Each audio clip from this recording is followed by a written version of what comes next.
Salve Maria, tudo bem? Vamos começar nossa aula aqui de domingo, né? Desejando aí um feliz Dia dos Pais para todos os pais que fazem parte aqui da nossa catequese. E vamos começar a rezar a nossa Ave Maria, né? Em nome do Pai, do Filho e do Espírito Santo. Amém. Ave Maria, gratia plena, Dominus tecum, benedicta tu mulheres e benedictus fructus ventris tui, Iesus. Santa Maria, Mater Dei, ora pro nobis peccatoribus, nunc et in hora morte nostra. Amém. Domina nossa Fátima, ora para nobis, em nome do Pai, do Filho e do Espírito Santo. Amém. Vamos lá. Então nós fizemos na última aula, estudamos na última aula, né, o quinto mandamento, não matarás, né? Faltou falar uma coisinha que eu acho que eu não falei. Se eu falei, né? Se eu for repetir, me desculpem, né? Não lembro, né? Quando a gente diz não matar, não só Deus está condenando essa atitude, né, de tirar a vida do próximo. Eu já falei para vocês que não só a gente tirar um pouco da nossa mente só aquele assassinato que é uma arma, uma faca, né? Existem outras formas de morte, de assassinato, de homicídio, né? Por exemplo, aborto, a eutanásia, né? Como eu falei com vocês, então se alguém desvia um dinheiro que estava destinado a comprar um equipamento cirúrgico, né? Uma coisa de política, a gente vê hoje em dia, corrupção, e aquilo ali acaba por levar a que algumas pessoas não possam ser tratadas da forma correta naquele hospital e acabam morrendo. Aquele que desviou o dinheiro tem responsabilidade sobre a morte dessa pessoa, né? Existem várias formas de morte. A guerra, né? Nós estamos vendo aí vários conflitos, né? A guerra é uma forma... obviamente que a guerra, dependendo de como é a guerra, você tem direito de se defender, né? Então, por exemplo, nós estamos vendo aí que a Rússia invadiu a Ucrânia. Então, os ucranianos têm direito de se defender, né? Mas como fazer essa defesa? Como se defender? Que proporção?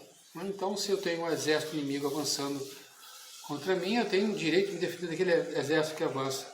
Se eu mando lá um drone, como tem hoje em dia, lá no centro de uma cidade lá daquele país e jogo uma bomba lá num prédio, mata um monte de gente que não tem nada a ver diretamente com o conflito, isso não é justificável, isso não é. Como a gente está vendo lá também em Gaza, Israel, né?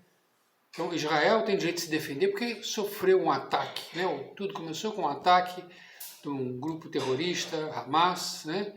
Então Israel tem direito de se defender, Israel tem direito de ir lá em Gaza tentar resgatar os reféns que foram feitos lá.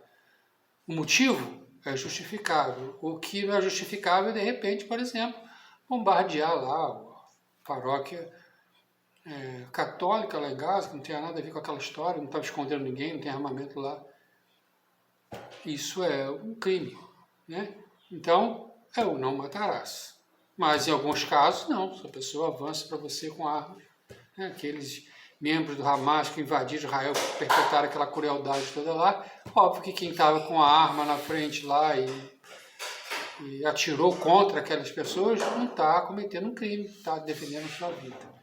Então, tem uma linha aí que define aquilo que é o que não é justo com relação a isso. A gente tem que se preocupar com isso. Mas mais do que isso, também pede o quinto mandamento, perdoar os nossos inimigos e querer bem a todos. Então, só para retomar aqui o tema, Gaza, aquilo ali só vai acabar, só vai parar na hora que houver um perdão de ambas as partes. Então, é justo que agora os palestinos estejam extremamente irritados com a forma como Israel está reagindo. Israel tem sua justificativa em forma de estar se defendendo de uma agressão. Isso só para quando ambos se perdoam. Então, no momento de haver um perdão mútuo, obviamente ali tem uma situação a mais, que é essa questão desses reféns, que deveriam voltar para casa, né? Mas um perdão mútuo. Então, a gente está vendo aqui, diz assim, perdoar seus inimigos, não quer dizer que você vai a partir dali construir uma amizade, não quer dizer isso, né? Mas um perdão e um cessar de conflitos, de agressões. Isso é uma coisa que precisa, né? Então, é bom que a gente tenha até essa atitude, né? Vou chegar mais, né? Então, aquele que é inimigo, né, seja nosso inimigo, no caso desse, uma guerra, ou às vezes a gente diz inimigo porque é a pessoa que a gente não se dá com aquela pessoa te ofendeu, a gente deve rezar por essas pessoas, para que essas pessoas saiam daquele caminho e caminhem um outro caminho, né? Então, saiam daquele estado, por exemplo, quem te ofendeu e continua construir uma inimizade contigo, aquela pessoa saia daquele caminho e venha para o caminho da amizade contigo, né? Um conflito desse da guerra, era bom que criassem uma amizade entre os dois povos, né? Então, o certo é a gente rezar. O bom é que a gente reze pelos inimigos, pedindo a Deus que ponha a mão naquela situação, né? Eu estou falando inimigo, é uma palavra meio difícil, né? Então, se você se desentendeu com alguém, não quer dizer que aquela pessoa seja seu inimigo. No trabalho, estou falando assim, né? Então, em casa, com os familiares, né? Às vezes você se desentendeu com alguém, né? E aquilo rompeu aquele relacionamento que você tem com a pessoa. Não quer dizer que aquela pessoa seja seu inimigo, assim, nesse sentido, né? Mas criou uma inimizade. A palavra inimigo vem disso, de inimizade. Não estamos vivendo na amizade, estamos vivendo na inimizade. A gente pode dizer inimigo, então, nesse sentido também, de rezar pelo inimigo. Eu entendo que, às vezes, muitos desses homicídios começam com coisas muito simples. Eu tenho um primo meu, já falecido, que ele era do Exército, se aposentou no Exército, era capitão no Exército. E andava armado, né? Embora ele no Exército ele trabalhasse na parte mecânica, né? Ele trabalhava no quartel em que ele consertava tanque de guerra, essas coisas. E ele era o responsável lá por isso, por essa manutenção. Então não era uma pessoa trabalhava diretamente com a força do Exército, né? Infantaria, né? Ele era apoio à infantaria. Mas diz minha prima que um dia, no Rio de Janeiro, né? Eles moravam no Mé, ainda mora lá minha prima, né? No trânsito se desentendeu com alguém que fechou, que uma pequena batida no sinal de trânsito, e uma pessoa falou uma besteira, aí você falou outra besteira, aí começa aquela discussão, ele entrou no carro para pegar a arma. O treinamento dele é isso aí, né? A agressão você pega a arma. Minha prima que segurou lá a barra e numa dessas a pessoa pega a arma e dá um tiro no outro sem pensar muito e acaba matando o outro. Então às vezes por pequenas coisas, tá gente? Cria-se aí uma situação onde que acaba em homicídio. Então temos que tomar cuidado. No mundo hoje em dia, então, isso é facílimo de acontecer. Na minha época de criança tinha uma confusão, você com não sei quem, o máximo que acontecia era um sair no tapa com o outro na rua, e no dia seguinte já estava tudo mais ou menos na boa. Hoje em dia, qualquer coisinha, alguém puxa uma arma. Cuidado. Sexto mandamento. O que nos proíbe o sexto mandamento? Não pecar contra a castidade. O sexto mandamento nos proíbe qualquer ato, vista, palavra ou pensamento contra a castidade. O sexto mandamento nos manda ser puros em pensamentos, palavras, obras e até na vista, em todo o nosso porte. Bom, vamos ver o que falou só isso que tem aqui, mas é algo de muito grandeza esse mandamento, né? Me lembro que nas aparições aos pastorinhos em Fátima, Nossa Senhora um dia permitiu que as crianças vissem o inferno. Como que abriu assim a mão e as crianças tiveram a visão do inferno. E eu acho que eu já falei com vocês isso em aula, né? E a Jacinta, Santa Jacinta, se eu não me engano, viu que caiu um monte de fagulhas, como se fossem... Sabe quando você acende uma fogueira e vai sair aquelas fagulhas de fogo, né? Fogueira? Ela viu um monte de fagulhazinhas daquela caindo, não é muita coisa. Ela comparou aquilo aos incêndios florestais em Portugal. Em Portugal, no verão, tem muito incêndio florestal. E fica coberto de cinza as cidades lá por conta que é muito fogo. Igual que tem aqui no Pantanal, por exemplo, né? Em Portugal, infelizmente, é uma coisa corriqueira lá, né? E ela se lembrou disso, porque ela via esse fogo, né? Imagina, fogo na floresta, caindo aquele monte de fuligem. Ela via assim, como se fosse uma coisa caindo muito. E Nossa Senhora mostrou para ela, disse que aquelas fagulhas que ela via caindo eram as almas que estavam indo para o inferno. E falou para ela que o pecado que mais levava almas para o inferno era a imoralidade. Nós estamos falando aqui do ano de 1917. Lá se vão 108 anos. Eu pergunto a vocês, em 108 anos, o que mudou em termos de moralidade no mundo? Piorou ou melhorou em termos de moralidade? Então, se 1717 estava assim, dessa forma, imagine em 2025, gente. E a imoralidade que aqui, quando a gente fala da castidade, a gente está falando disso, moralidade em vários sentidos, né? No pensamento, no olhar, nas vistas, né? Ele abarca uma série de coisas, né? Vou dar para vocês um exemplo. Diz um santo que as prostitutas, em 1920, as prostitutas se vestiam melhor do que as filhas da sociedade dos nossos tempos. Olha só o que faz. As prostitutas de 1920 se vestiam mais castamente do que as filhas de sociedade do mundo que a gente está vivendo. Isso causa um problema com relação a esse mandamento. Vivemos num mundo da sensualidade. Se você for para a televisão, novela, filme, tem esse tema da sensualidade. Você vai para o carnaval, é isso aí. Se você vai na praia, é isso aí. Se você vai ver alguma coisa de roupa, numa boutique, as roupas são feitas com essa vista da sensualidade. Existe hoje até a moda casta, que é uma contramão disso, né? Tudo vai para o lado da sensualidade. As músicas, sensualidade. E quando não é para mais da sensualidade, já vai para a pornografia, né? Então, muito difícil, gente. São Luís Maria Grião de Montfort, em 1717, ele dizia que ele achava muito difícil que alguém passasse da vida direto para o céu sem se sujar na lama do mundo. De 1717, gente, imagina 2025. Então, quando fala aqui da castidade da vista, tornou-se uma coisa muito difícil. Você sai na rua e para onde você olha, você vai ver algo. Por quê? Porque a moda é uma moda que visa a sensualidade. E as pessoas às vezes não se tocam disso. As meninas, as crianças começam a se vestir desde cedo, porque todo mundo vai daquele jeito. E vai crescendo e vai ficando, aquelas roupas são isso aí, né? Você, em qualquer lugar, gente, numa academia de ginástica, caramba, no colégio, nas lojas, a roupa é assim. Então, para onde você olha, a sua vista te põe numa situação de violar o sexto mandamento. No pensamento também? No pensamento também. Não lembro direito se foi Santo Agostinho, mas ele dizia que os olhos são a janela da alma.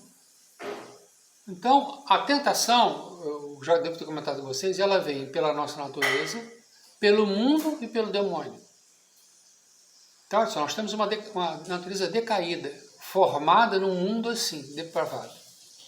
O mundo se deprava a cada dia mais, e o demônio age nisso tudinho. É muito difícil. Se eu, na minha vida, vivesse como Santo Antão, fechado dentro de uma caverna, eu já teria essas tentações. Mas isso aqui ia ser muito mais fácil. Um monge, um sacerdote, por exemplo, o pessoal dos arautos que vive dentro de uma comunidade, dentro lá do castelo e tudo, que vão um pouco à rua, eles de repente estão um pouco mais preservados disso tudo. Mas nós que vivemos no mundo, que saímos, estamos na rua, nós estamos expostos a isso. E aquilo que você vê é aquilo que você acaba pensando. Então é fácil para te tentar a partir do momento que você olhou para aquela coisa. A partir do momento que aquilo está na sua cabeça, na sua memória. É fácil você acabar pecando porque a sugestão vem. Então, em pensamentos e na vista ficou dificílimo. A gente tem que exercer um controle que a psicologia ensina a gente, um controle político sobre isso. O que é o controle político sobre os pensamentos e sobre as vistas? Esse político vem da mesma radical de polícia. A gente tem que se policiar. Então, quando eu vejo que meus pensamentos estão caminhando para esse lado, eu olho e minhas vistas estão caminhando para esse lado, eu tenho que policiar minha vista e meus pensamentos. Vai vir. A gente, quando reza para nós, a gente pede não deixar de cair em tentação, mas eu vou ser tentado. E ficou muito fácil de ser tentado no mundo hoje em dia, por conta das modas, por conta daquilo tudo que a gente vê que vem para a nossa memória, e o demônio usa isso aí para nos tentar. Né? Então a gente temos que nos policiar com relação àquilo que a gente vê, àquilo que a gente pensa. E aí eu estou falando com relação a tudo, aquilo que a gente ouve. É a música. A música também traz a gente para essa seara, né? E não só a música, as conversas que a gente tem, com quem a gente tem, aonde a gente vai, Tudo isso vai dando hoje em dia ensejo a que a gente acabe pecando. Não era assim em 1700, 1900. Os locais de pecado eram restritos. Agora é o contrário, os locais de oração é que estão restritos. Na Inglaterra, prendem gente que se estiver rezando na rua. Você já deve ter visto isso aí, né? Então, se a pessoa parada na calçada, lá em frente a uma clínica daquela lá de aborto, rezando, é preso. Pode rezar na rua. Um dia desse, uma pessoa reclamou na polícia que a pessoa estava rezando muito alto na casa dela, estava perturbando ela. Então, até para rezar hoje em dia está difícil, né? Mas a gente tem que se policiar disso. Ficou muito mais difícil hoje em dia do que era antigamente. Mas isso eu estou falando do pensamento, da vista, que a gente tem que se policiar, que é por onde começa o pecado da castidade. Agora, o pecado mais grave da castidade, o adultério, né? Então, o que é o adultério? A pessoa é casada, né? Não estou falando de um matrimônio santo, mas trai a esposa ou trai o marido com uma outra pessoa. Isso é o adultério, né?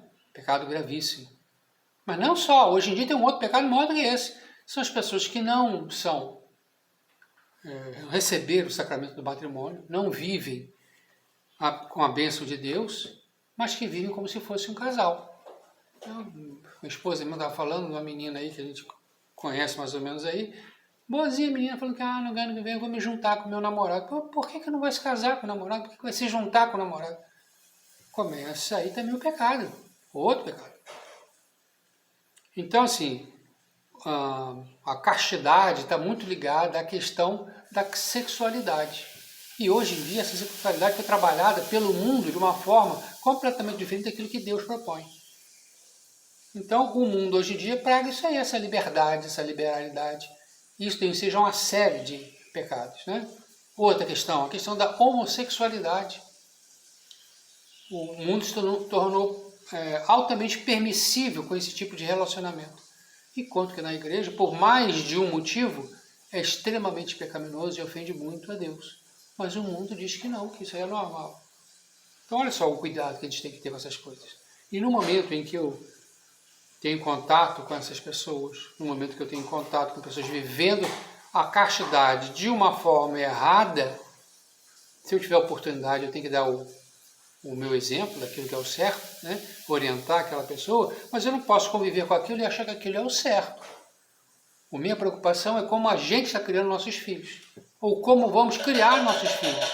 Se a gente cria nossos filhos, ou estamos criando nossos filhos segundo o mundo, onde isso é uma coisa normal, nós estamos perpetuando o pecado. Vocês entenderam como é que é preocupante esse pecado? O mundo hoje em dia trabalha contra aquilo que Deus propõe.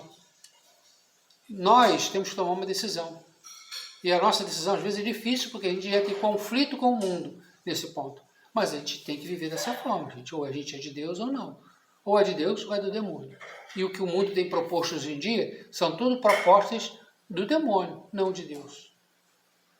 Então, peca contra a castidade, você peca contra a castidade da forma como você se veste, da forma como você conversa, da forma como você tem o seu lazer, né? Da forma, você não pode dizer que você é católico e se vestir como se veste. A grande maioria das moças que vão hoje em dia, por exemplo, para a praia, dos rapazes também, né? Mas os rapazes ainda, na praia até parece que são mais castos que as moças, porque as moças, pelo amor de Deus, né? Então você não pode se vestir daquela forma e depois você voltar para a igreja e vou comungar. Não. É um pecado gravíssimo. Ah, não, mas eu só estou lá me vestindo assim porque está muito calor. Não, mas você está instigando no outro o pecado. Está instigando a libido da outra pessoa.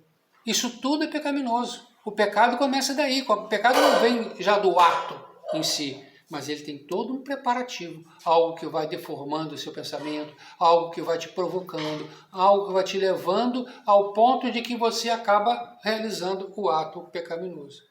Então, antes de realizar o ato pecaminoso, efetivamente, ele já estava concebido na sua mente. E ele é concebido na sua mente a partir de uma série dessas coisas que eu estou falando com vocês.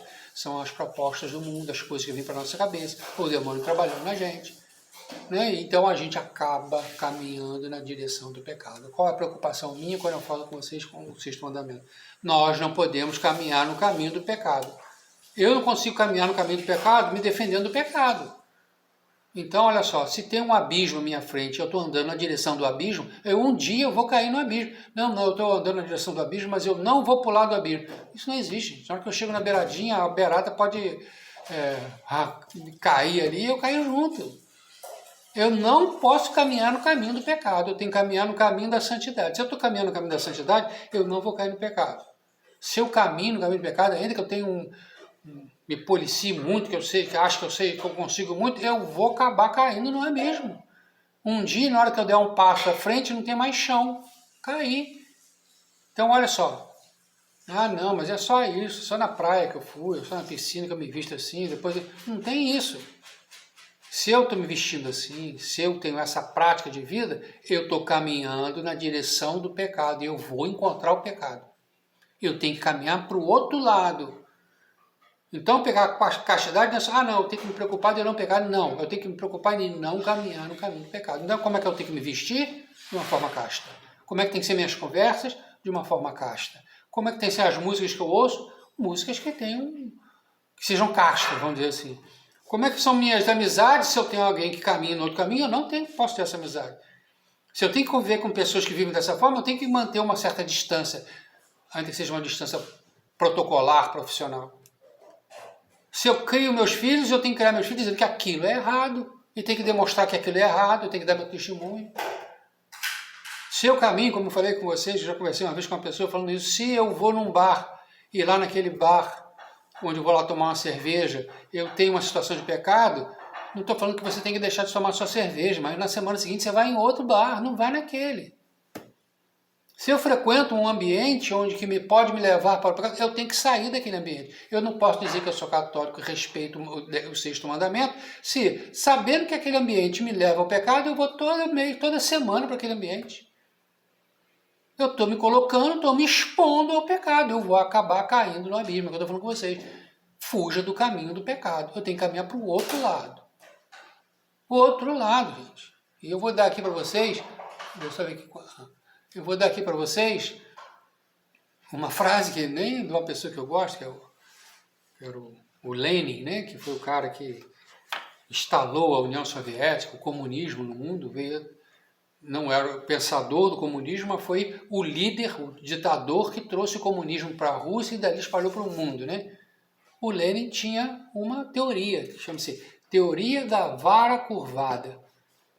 Então, o que diz essa teoria? Você pega uma vara, um galho de uma árvore, uma vara qualquer que empenou, que está empenada, né? Uma madeira, aí na casa de vocês, imagina assim, um caibro, está empenado. Está empenado. Se eu quiser botar ele reto de novo, fazer ele ficar reto, não adianta eu botar ele no chão e botar um peso em cima. Porque aí ele vai ficar reto. Está reto enquanto está com peso. Na hora que eu tiro o peso, ele vai ficar torto de novo. Talvez menos torto do que antes, mas continua torto. Para eu fazer aquela vara curvada, né? Vou imaginar uma vara aqui. Vou pegar aqui isso aqui. Né? A vara está curvada. Está vendo aqui, curvada? Deixa eu ver, deu da coisa aí, não? Não. A vara está curvada. Não adianta eu botar um peso aqui em cima e empurrar ela para ficar aqui. Porque na hora que eu tirar o peso, ela vai ficar na posição intermediária entre o que estava antes e esse curvado aqui. Diz ele que uma vara curvada, para corrigir ela, eu tenho que virar ela para o outro lado. Se eu deixar ela assim por muito tempo, na hora que eu sobrar, ela vai parar numa posição mediana. Entre o que estava antes e o que estava agora, ela volta a ficar reta. Entenderam isso? Teoria da vara curvada. Para eu fazer uma vara curvada ficar reta, eu tenho que curvar ela para o outro lado. Então o que eu estou falando com vocês? Se o mundo me leva para o pecado, eu tenho que ter atitudes que me levam para o outro lado da santidade, para ver se no mínimo eu equilibro isso. Então não é exagero a forma que você se veste. Então, diz o padre assim, seu Pio, um botãozinho de cima, se eu desabotoar, tá bom. 2, 3, 4, já não tá legal. Não, mas isso é um exagero, Pio. Não, porque se o mundo prega que eu ande sem camisa, eu tenho que ter uma posição o mais casta possível para que eu, Pio, cabe no meio disso, pelo menos. Entendeu o que eu estou falando? Então, eu tenho que ter uma atitude radicalmente para o outro lado, para ver se isso equilibra no meio, já que a minha natureza me leva ao pecado, já que o mundo me leva ao pecado, já que o demônio está me tentando, eu tenho que ir completamente para o outro lado, para ver se equilibra, pelo menos. Então não é exagero quando vocês veem aí nos arautos, as pessoas que frequentam aí, se vestir do jeito que se veste. Essa é a forma como deve se vestir, castamente. Não é que se acha, não é puritanismo, não é isso. É que a gente tem que caminhar contra o caminho do pecado. Se o pecado me leva para lá, eu tenho que andar para cá. Eu tenho que fazer força ao contrário para eu poder equilibrar isso. Senão, eu não consigo. Então, abram mão da televisão, abram mão do cinema, abram mão dos filmes que caminham nesse sentido. Abram mão das conversas, das amizades que levam vocês para esse lado. Abram mão dos ambientes que levam vocês para esse lado. Tudo isso é pecar contra a castidade. E nós vamos ver isso mais para frente, num mandamento que diz que só o desejar já é pecado mortal. Entenderam? Só quero que vocês entendam o seguinte: ser tentado não quer dizer que eu pequei. Consentir com aquela tentação, sim, quer dizer que eu pequei. Mas ser tentado não quer dizer. Então, se eu sou tentado, eu reajo no momento que eu tomo consciência de que eu estou sendo tentado, maravilha. Ah, Sofia, mas eu não consigo, eu tenho um vício aqui. Trabalhe contra o vício. Oração, jejum, mortificação, confissão. Ah, mas eu ainda não posso, eu tenho que me preparar na catequese. É o que a gente está fazendo aqui. Tá bom? Vou deixar isso para vocês pensarem. E nem vou falar de outro mandamento hoje, porque é muito importante esse mandamento. Tá? Pensem a respeito dessa questão da castidade na vida de vocês. Como vocês vivem esse mandamento. Eu vou ver se mando um material para ajudar vocês a analisarem isso, pensarem sobre isso. Tá bem? Vamos encerrar aqui. Desejo um santo domingo a vocês e uma santa semana. Em nome de Pátria, do Filho e Espírito e Santo. Amém. Ave Maria, gratia plena, Dominus tecum, benedicta tu mulheres e benedito fruto do ventre tu, Jesus. Santa Maria, Mater Dei, ora pro nobis peccatoribus, nunc et in hora mortis nostre. Amém. Em nome do Pátria, do Filho e Espírito e Santo. Amém. Salve Maria!